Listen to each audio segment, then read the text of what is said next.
बिहार में नई सरकार के गठन में कुछ घंटे शेष रह गए हैं। 14 अप्रैल को कैबिनेट की बैठक के बाद मुख्यमंत्री नीतीश कुमार इस्तीफा दे सकते हैं। 15 को नई सरकार का शपथ ग्रहण हो सकता है। बिहार का मुख्यमंत्री कौन होगा, यह भी चर्चा का विषय बना हुआ है। इस पर आरजेडी के राष्ट्रीय कार्यकारी अध्यक्ष और बिहार विधानसभा के नेता प्रतिपक्ष तेजस्वी ने सोमवार 13 अप्रैल को बड़ा बयान दिया। तेजस्वी यादव से पूछा गया कि सम्राट चौधरी के मुख्यमंत्री बनने की चर्चा है। इस पर तेजस्वी ने कहा कि चर्चा चल रही है तो चलने दीजिए, अब तो एनडीए का फैसला लेना है। हमने पहले भी कहा है कि जो भी मुख्यमंत्री बनेगा उसको जनता का मैंडेट नहीं है। अब जो भी मुख्यमंत्री बनेगा, नई सरकार बनेगी, वह गुजरात से चलेगी। मुख्यमंत्री फेस को लेकर आरजेडी नेता ने आगे कहा कि अब कौन बनेगा नहीं बनेगा, लेकिन लड्डू तो सबके मन में फूट रहा है। सब अपना अपना नाम मीडिया में चलवा रहे हैं। इसके साथ ही नीतीश को लेकर भी तेजस्वी ने कई सारी बातें रखी। तेजस्वी यादव ने नीतीश कुमार पर हमला बोला। कहा कि नीतीश कुमार ने बिहार से जाते जाते खजाना खत्म कर दिया। 20 साल तक राज करने के बाद भी सबसे ज्यादा गरीब राज्य बिहार है। शिक्षा, स्वास्थ्य सबसे पिछले राज्यों में हम लोग आते हैं। ना तो इंडस्ट्री है और ना ही कारखाना। 2 महीनों में एक भी कैबिनेट की मीटिंग नहीं हो पाई।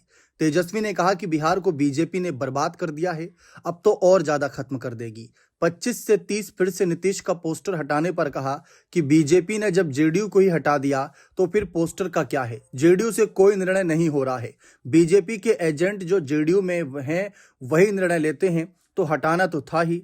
सवाल पूछा गया कि जब नीतीश कुमार को बीजेपी हटा रही है तो आप आगे क्यों नहीं आ रहे। इस पर उन्होंने कहा कि पहले नीतीश कुमार अपना मुंह तो खोलें कि बीजेपी हमको मार रही है, इसके बाद हम कोई निर्णय जो है लिया जा सकता है। यानी कि महागठबंधन वापसी को लेकर या फिर अलग तरीके की कोई रणनीति जो नीतीश कुमार के साथ मिलकर बनाई जाए। अगर नीतीश कुमार ही बीजेपी के हाथ में मुख्यमंत्री कुर्सी की चाबी सौंप कर जा रहे हैं और बिहार का खजाना सौंप कर जा रहे हैं, तो फिर कोई क्या ही बोले। तो तेजस्वी का साफ कहना है कि अगर चाचा नीतीश का मन करेगा, अपनी बात रखेंगे, जैसे पहले भी नीतीश कुमार रख चुके हैं कि बीजेपी उनकी पार्टी तोड़ना चाहती थी, सीएम कुर्सी पर खतरा था, ये सारी बातें कहते हुए महागठबंधन ने पहले भी वापसी करी है और लालू परिवार ने पूरे खुले दिल से महागठबंधन ने नीतीश को स्वीकारा है। कम सीटें होने के बावजूद भी उन्हें मुख्यमंत्री बनाया।